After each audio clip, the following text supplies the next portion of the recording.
C'est pas parce que je refuse en tant qu'autiste d'être vue comme quelqu'un de déficient que je me positionne comme quelqu'un de supérieur et que je me considère comme un génie. Absolument pas. Pourquoi est-ce qu'on devrait choisir automatiquement entre la case génie ou la case déficient? Pourquoi est-ce que les personnes autistes dyslexiques ne pourraient pas avoir un pied dans chacune des cases?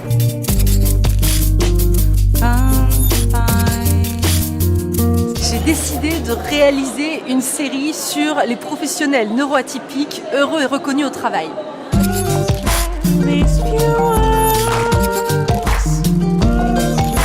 Mon initiative, c'est la série La beauté de la neurodiversité au travail. Une série sur des professionnels neuroatypiques heureux et reconnus au travail et qui sont bons dans leur travail grâce à leur cognition neuroatypique. Par le terme neuroatypique, on entend l'ensemble des minorités cognitives présentant un fonctionnement cognitif neurologique différent de la norme. Donc ce terme regroupe à la fois les personnes autistes, dyslexiques, dyscalculiques, dysphasiques, dyspraxiques, les personnes TDAH qui ont un trouble de l'attention avec ou sans hyperactivité et les personnes à haut potentiel intellectuel.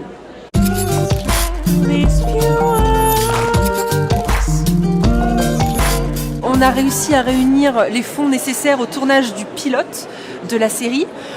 Donc on a trouvé un témoin qui est chef de projet informatique, qui est autiste Asperger, dans un grand groupe, le groupe NetApp, qui réunit 10 000 salariés, qui est basé en France, aux USA, et qui fournit des solutions de gestion de données informatiques.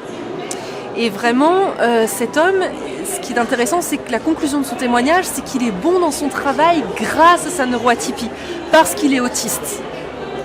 Ça, c'est en ça, d'avoir ce premier témoignage et d'avoir pu réunir les fonds, oui, ça me semble encourageant.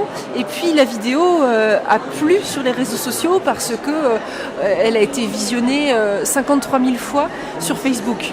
Donc on est content grâce à ça, oui.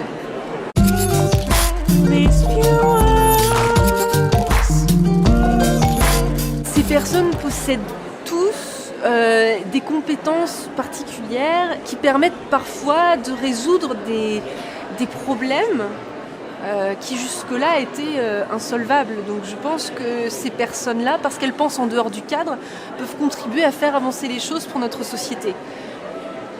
Sur le plan technologique, mais on vit une crise écologique. Et je pense que les personnes neuroatypiques ont également beaucoup à apporter pour trouver les solutions afin que notre humanité arrive à sortir de la crise écologique. Vraiment.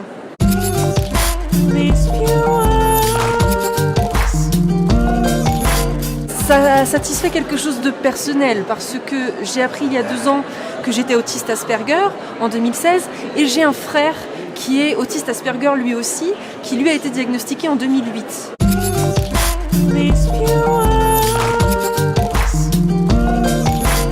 Je crois que la personne qui a écrit Harry Potter est une femme autiste Asperger. Il y a une chercheuse américaine qui s'appelle Temple Grandin, qui est une femme qui, toute sa vie, a travaillé sur les conditions de stress et de vie du bétail dans les abattoirs américains. Et elle a réussi à améliorer leurs conditions de vie en utilisant sa pensée visuelle. Elle s'est mise à même hauteur que le bétail, elle a fait des tests dans les parcs à bestiaux pour voir comment réagissaient les animaux et pour concevoir des systèmes d'acheminement qui diminuent le niveau de stress des animaux. Ça fait du bien à tout le monde, ce genre de découverte.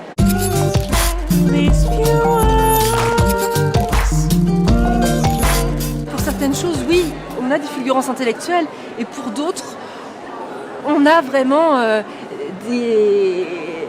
quand même des difficultés par rapport à la moyenne. Est-ce que c'est pour autant qu'il faut qu'on nous mette dans la case handicapé? Est-ce que c'est pour autant qu'il y a besoin de nous mettre dans la case génie? Non.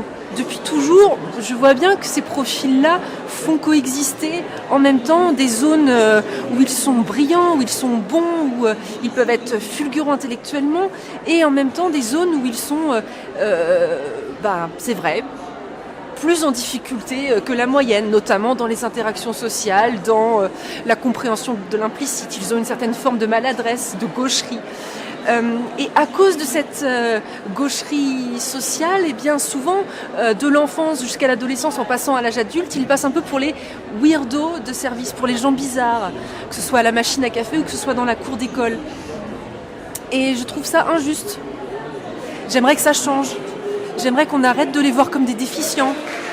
J'aimerais qu'on arrive à les voir comme des gens pleins de talent et qu'ils arrêtent d'être au chômage. C'est injuste. On a en France, alors les chiffres varient, mais en Europe, je crois, on a seulement 10 à 24% de ces personnes autistes qui travaillent. C'est peu, et je crois qu'il y a un rapport de la CNSA en France qui dit que en France, c'est entre 1 et 10% des autistes qui ont un CDI à temps plein. Ça veut dire entre 90 et 99 au chômage de personnes autistes. Ça va pas du tout. Ça va pas du tout. Alors que à l'étranger, ça fait 20 ans qu'on sait que ces profils-là, certains en tout cas, peuvent être juste géniaux pour l'entreprise. Alors ils sont pas nécessairement des génies de l'informatique. Les autistes peuvent être bons dans plein de domaines. Et les dyslexiques aussi. Et les dyspraxiques aussi. Au final, c'est le recruteur qui pense qu'en embauchant un profil comme ça, il y a un risque. Il y a un risque plus grand que pour un candidat cloné. Et c'est dommage, parce qu'il passe à côté de véritables talents.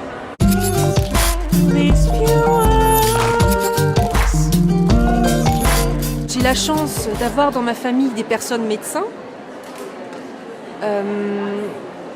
Quand en 2008, on a appris l'autisme de mon frère et quand en 2016, on a appris que j'étais autiste Asperger, ces personnes médecins eh bien, l'ont appris avec nous.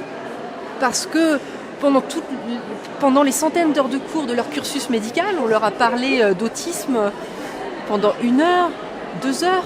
Et puis peut-être qu'on leur a surtout parlé de personnes autistes qui avaient des soucis d'autonomie. Peut-être qu'on ne leur a pas tellement parlé de la diversité du spectre autistique.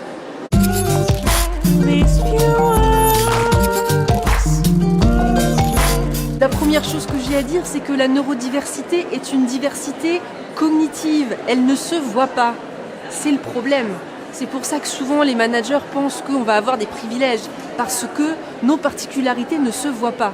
Donc ça rend le débat un peu difficile à cause de cette invisibilité.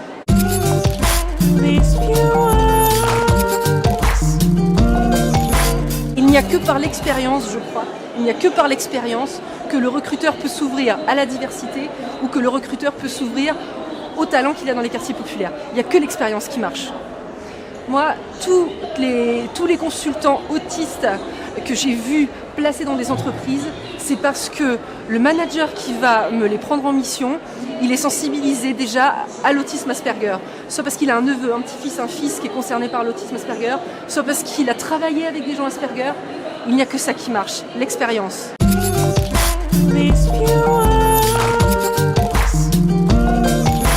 Peut-être que nos médecins pourraient essayer de modifier la manière dont ils voient l'autisme. Il faudrait peut-être modifier également la manière dont on les forme.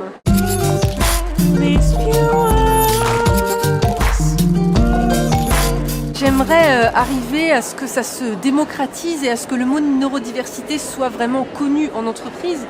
Donc il y a plusieurs manières de procéder. Ça peut être des projections débats dans les entreprises pour sensibiliser les dirigeants et les recruteurs à cela. Je pense que la neurodiversité doit également s'imposer dans le milieu politique, dans le débat de l'école et dans le débat portant sur l'enseignement supérieur. Parce qu'on ne peut pas forcément apprendre à un dyslexique, à un TDAH, à un haut potentiel, à un autiste Asperger. On ne peut pas lui enseigner de la même façon qu'à un autre gamin. C'est également valable à l'université. Et puis pourquoi pas, rêvons, bien sûr que j'aimerais bien qu'il y ait une manifestation qui soit organisée, un événement qui permette de montrer sur une journée ou sur plusieurs journées les talents des personnes neuroatypiques, à la fois des talents professionnels classiques, vraiment appliqués au monde de l'entreprise, mais également des talents artistiques. Et où on se regroupe tous ensemble, les autistes, les dyslexiques, les hauts potentiels, les dyspraxiques, les TDAH, les artistes, les non-artistes, les informaticiens ou pas, les littéraires ou pas, qu'on se regroupe tous et qu'on montre aux gens à quel point il y a de la vie, il y a de la beauté, il y a du talent.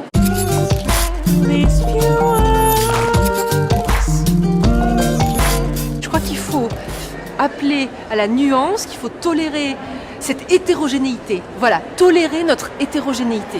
S'il vous plaît, tolérez notre hétérogénéité et ne nous mettez pas obligatoirement dans la case génie ou dans la case déficient. S'il vous plaît, ne nous obligez pas à choisir parce que tout le monde se trompera à coup sûr.